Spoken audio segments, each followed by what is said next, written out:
चलोगी ना। पहले गुरु जी और फिर सारे भाई भैया ने राम राम। एक कहानी सुना दूं विक्रमादित्य की। भाई राजा विक्रमादित्य बहुत बढ़िया राजा था, महादेव का भक्त था और अपनी प्रजा का अपनी अपने बाल बच्चा का डाल पालन पोषण कराया करता, सबका ख्याल रखा करता। और रात ने वो भेष बदल के और अपनी सारी नगरी में चक्कर लाया करता।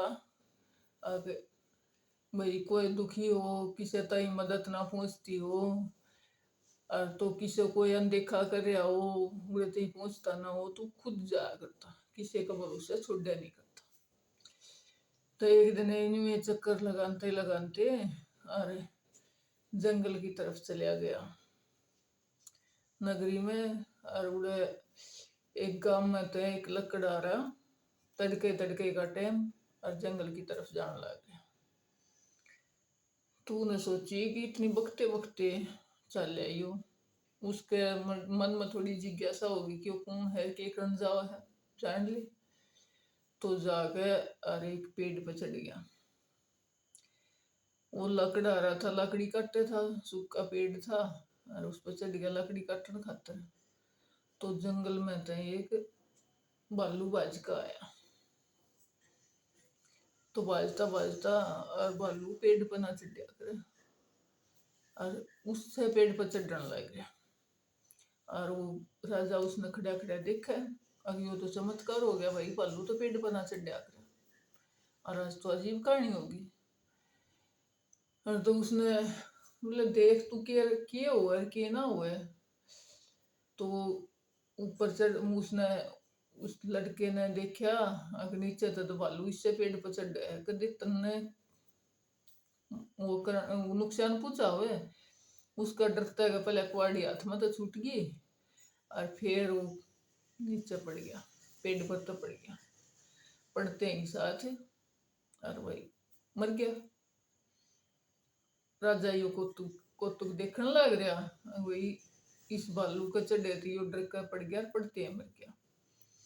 तो उस पेड़ पर तो साइड दे भालू उल्टा उतरिया और जंगल की तरफ बढ़ गया। आगे ही जाकर एक सुंदर नारी का रूप धारण करया और जंगल में एक कुआ था, उस कुएं की मुंडेर पर बैठ गया। वह औरत बैठ गई। तो उस नगरी के जो रात ने पहरेदार थे वह उस जंगल में उन्होंने हांडे थे, दो भाई, सगे भाई थे दो। वो उस साइड लेकर गए तो उन्होंने देखा, वह उन्हें देख कर रोने लगी। तो वो बोले वही कोई लुगाई रो से बैठी बैठी चल बुझ जाएंगे। जाकर बोले वह तू कौन से कितना आई, क्यों रो साड़ बैठी बैठी। तो वही वो बोली अब मैं तो मेरा पति की खोज में आई हूँ, रास्ते मन को मिला ही नहीं। बोला किसा था, कित जा रहा था, कित आया था, कित मिलेगा, क्यों कर तू हांडे से, हमने शकल सूरत सब कुछ बता, हम तो आएंगे। बोले कड़े है मेरा ब्याह ना होया, मतलब ब्याह करवाने खातर टोंदी हांड।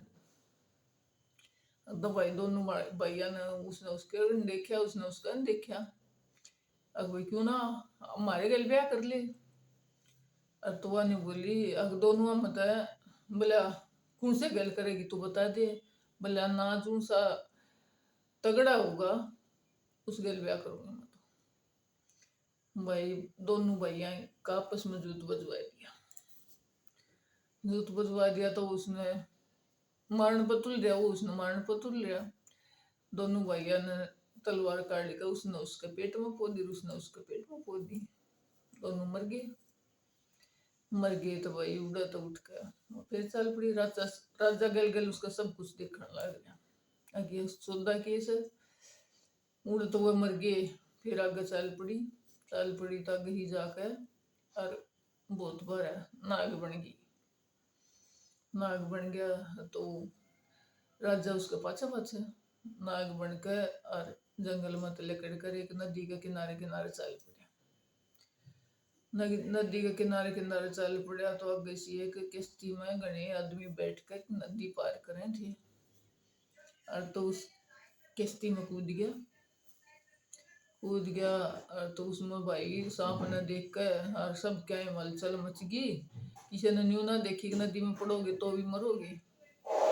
भाई वह गद्दा गद नदी में डाक मार के और भाई जिसने तैरना आओ था वो लिकड़ आए और जिसने ना आओ था वो नदी में बह गए मर गए। तो भाई फिर उस वो उड़े गल गल हो रहा वो उड़े तो चाल कर लकड़ के वो सांप नदी में था और फिर चाल पड़ा तो आगे ही जाकर एक पंडित का वेश बना लिया। पंडित का वेश बना लिया और तो उसने देखा राजा ने सोची अब इस वेश में तो यो झूठ भी ना बोल सके अरे बीच न तू पूछ सके है अब यू सह की। तो वही राजा तेज तेज चल के और उसके बराबर लाग कर बूढ़ा ब्राह्मण का वेश बना रहा था। बराबर लाग के आदमी बोला पंडित जी राम राम। बोला राम राम बच्चा सदा सुखी रहे आशीर्वाद दे दिया। और तो बोला आकर पंडित जी एक बात पूछूं बताओगे। बोला हाँ बच्चा पूछ। अब मन नहीं बताओ आप हो कौन है। बोला पंडित जी तो नाम लेके बोलने लग रहा तो मैं हूँ कौन है। बोला जो कुछ भी हूँ तेरे श्यामी हूँ और क्या बताऊंगा तुम्हें। बोला ना उस जंगल में वो लड़का मरा जब आप बालू बन रही थी फिर एक सुंदर नारी बनी फिर नाग बने अरे पंडित का वेश बना लिया असलियत बताओ हो कौन है। ना तो बोला अरे तलवार और मुला काट कर दो टुकड़े कर दूंगा। बोला भैया मैं तो पंडित हूँ। बोला आप न्यू बेरा है आप राजा विक्रमादित्य की नगरी में हो जड़ा झूठ नहीं चलता सच बोलना पड़ता। बोला इतने करतब देख लिए फिर भी नहीं समझा।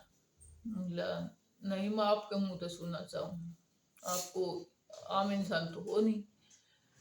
तो बोला भाई मैं हूँ काल। बोला काल और माँ काल की नगरी में। बोला हाँ काल तो सब जगह है माँ काल के आदेश तो काला है भाई भगवान का आदेश है मन्नत वो पूरा करना है। इन आदमियों की मौत इसे डाल लिखी थी उस लड़के की पेट पर तपड़ के मरण में थी। उनकी दोनों भाइयों की उनके हाथ मौत थी आपस में इसलिए ऊँ तो वो मार नहीं सकते लेकिन औरत के कारण कोई भी किसी ने मार सके। और भाई इन आदमियों की नदी में बह गए मरण तो मौत थी तो मैंने आड़े इस बातें इल्जाम वो अंजाम दिया। और भाई बोले आज का काम मेरा पूरा हो गया आगे जाऊँ। बोले अच्छा तो आगे की बताओगे कुछ। बोले हाँ भाई पूछना चाहो है। अब मैंने पूछना चाहूँ आप काल हो तो तन बोले आपने मेरी भी मौत का बेरा होगा क्यों कर्म होगी कद होगी और किस तरह होगी। बोले भाई ना तो मैं यूं नहीं बता सकता कद होगी हाँ किस जगह होगी और क्यों कर होगी यूं जरूर बता सकूँ। बोले फिर मैं बता दिया तो। बोले आपकी हाँ आप बिला महाराजा विक्रमादित्य हैं ये मैं शुरू से जानू और आपकी मौत आपके महल में होगी और पेड़िया में तो पड़कर मरोगी। बोला न्यू कुकर बोला बस आपकी मौत न्यू लिख रखी है और कद मरोगे ये मैं बता नहीं सकता। बोला ठीक भाई उनकी कहानी पूरी हुई।